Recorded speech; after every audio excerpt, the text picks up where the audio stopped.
The Texans have extended Nico Collins. We're going to talk about that and how the Texans wide receiver room could look in 2024.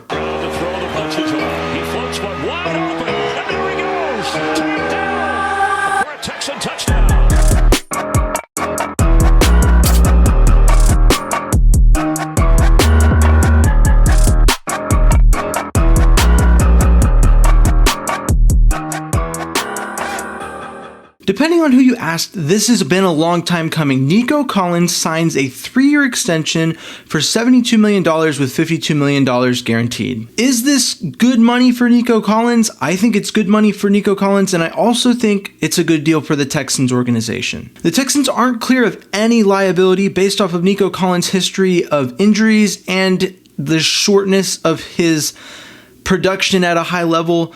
You could say the Texans are taking a little bit of a risk here, but I feel like the price at which they got him is that meeting point between we believe that you are our wide receiver one, but also can we get a little discount based off of those other factors that we talked about. One of the biggest reasons the extension of Nico Collins makes sense for the Texans is that if they did not do that, of their big three, which has been one of the big reasons to be excited about this Texans offense, has been what could be if this big three in the wide receiver core can be the catalyst that pushes the Texans into not only playoff contention, but Super Bowl contention, is the fact that Stephon Diggs is on a 1-year deal and Nico Collins, if he did not sign an extension, would have also been on a 1-year deal, which would have just left the Texans with Tank Dell going into the 2025 season. I don't know about you, but it kind of felt to me like it was one or the other. Either they were going to wait and see with Stephon Diggs, wait and see with Nico Collins and pick one of them, or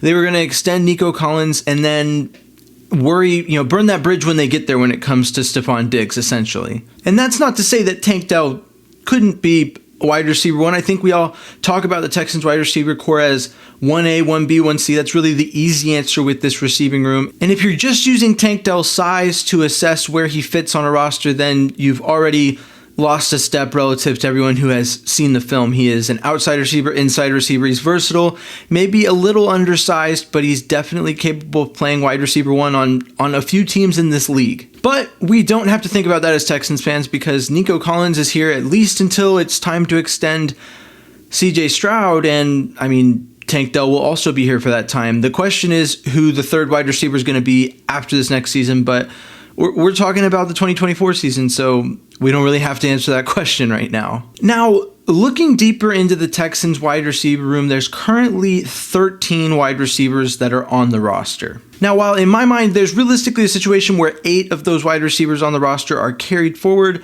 and I'll get into more of that later, I think most people see 7. And so when we break down past the top 3, it gets a little complicated when we talk about wide receivers 6 and 7, which I think is a good problem for the Texans to have when it comes to determining who's going to make the roster at a position. In my mind, Noah Brown and John Mechie are the 2 players that stick out as wide receiver 4 and 5, just based off of a number of factors, just observing how they've interacted with the team, how the teammates interact with them, the talk about them and around them. I think that those 2 guys are definitely solidified in that spot. Then leaves Ben Skoranek, Robert Woods, and Xavier Hutchinson, who really feel like the guys that are competing for the last 1 or 2 spots in that wide receiver room. You could point to Steve Sims, the Jank twins, or even Jared Wayne, but those are all guys that if they made the roster over those 3, I'd be a little bit surprised. The Texans traded for Skoranek. They obviously see something in him, and this is the situation where I could see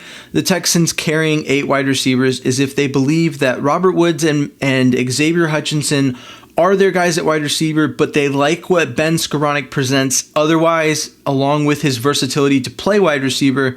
We could see him fill in a weird in-between roster spot where he's, doing special teams, fullback, and other things, and just a general gadget player. I think Ben Skoranek's roster spot is less in question because of his versatility. If we're just looking at the wide receiver position, maybe there's more question to it, but I don't think the Texans make that trade if he's just a wide receiver. Xavier Hutchinson has shown flashes. His usage is of note. Also his age. Robert Woods is a little bit older. obviously. And so his comparisons to Deebo Samuel, the way the Texans could use him if they can find his potential, leads me to believe that he's a guy who is not as in danger as maybe this conversation would lead some people to believe of being cut from the team. And I think Robert Woods is the odd man out. I don't think it makes any sense to cut him now. There's some people that are saying, well, if Robert Woods was going to be cut, the Texans would have done it already. But that's assuming they need the cap space, which I don't think they do. And so with that, you don't lose anything by keeping Robert Woods around. I think that the biggest benefit of Robert Woods in the 2023 season was his veteran leadership. And I do think early on, while Dalton Schultz was adjusting, Robert Woods was making some catches that I expected out of Dalton Schultz in that rookie quarterback safety blanket role. And so it's all love for Robert Woods from me. I mean, I felt like he played a very pivotal role for the 2023 team.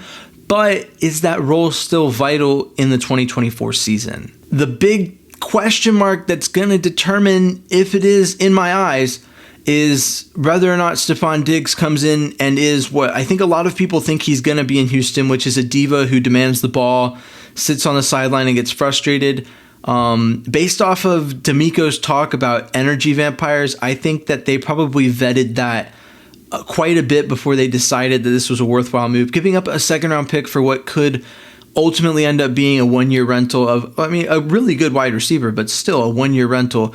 It's a high price to pay to risk that aspect of things. So I think it could be some combination of the Texans maybe having been put at ease by Diggs himself, or maybe this confidence that the culture the Texans are building will overcome whatever could become of Stephon Diggs if he was to get frustrated. And so if Stephon Diggs isn't frustrated and is to his potential, he would by default be the veteran that Robert Woods was last year. And so if he's capable of handling that role, there's quite literally, I don't want to, it sounds harsh, but there's quite literally no reason to keep Robert Woods around. You may not need the $5 million cap space that would be freed up by cutting him, but do you need him on the roster is what it's the question the Texans need to answer. There's 13 wide receivers on the Texans roster, as I said earlier. Realistically, there's like 5 or 6 of them that aren't really in contention for a roster spot. I'd say 5 of them are certainly practice squad candidates, looking between Johnny Johnson, Jared Wayne, the Jank twins, Steve Sims potentially. If he pushes to be the kickoff returner, then that could be him finding some reason to be on the roster. But if that's all he's got, you've got Dameon Pierce at RB2. If you believe he can do it serviceably, Desmond King. There's other options when it comes to the return game that lead me to believe that maybe Steven Sims' days on the roster are numbered. So I'll say this, being optimistic, my roster cuts come and this is how I see the Texans wide receiver room shaping up. Obviously, Nico, Tank, and Diggs are wide receivers 1 through 3, and then wide receiver 4, Noah Brown, wide receiver 5, John Mechie. That could switch around. It really depends on Mechie and if he truly is 100% back from the injuries and obviously his bout with cancer. I don't think he was 100% last year, and so I'm interested to see what John Mechie can bring to the table. I think that if he was 100% last year, maybe the Texans don't make the move for Stephon Diggs, but maybe that's also why the Texans believed that a one-year rental of Stephon Diggs was worthwhile in order to bridge the gap between when Mechie was ready to be that guy for them. Just a thought. But I definitely think that he slots in at wide receiver 5 right now. I think that I got to go with Xavier Hutchinson at 6, and I don't know if Robert Woods makes the roster. If Robert Woods does make the roster, I think it's as wide receiver 6, but I just don't have a lot of confidence in that. And then I think Skoranek slots in at a 7, occasional usage. I think, like I said, I think that his usefulness to the Texans roster lies in other positions than wide receiver. I think his skills as a wide receiver are a big reason for that. I liked seeing him on highlight reels coming out of the backfield at fullback and catching passes. I think that's a huge plus for him, but I don't know if I see him occupying significant play time at wide receiver. But Ben, I'd love to see you prove me wrong there. What does your wide receiver room look like if you're in charge of making roster cuts as it stands right now? Let me know in the comments. Thanks for tuning in to this Bullpen Bit. I have been James Roy. You can find me at M1 Texans Fan or James Roy NFL, whichever one works for whichever social media you're looking for. If you're watching this, you can listen to it. It'll be on Spotify and Apple Music. And if you're listening to this, you can watch it on YouTube. So make sure you find it there. Thanks for tuning in. As always, stay classy, Houston, and Vamos Texans. Thanks for tuning into The Bullpen, a Texans podcast, part of the Fans First Sports Network. Please like, comment, subscribe, and follow along for more Texans talk from The Bullpen. Pick the handoff. Stroud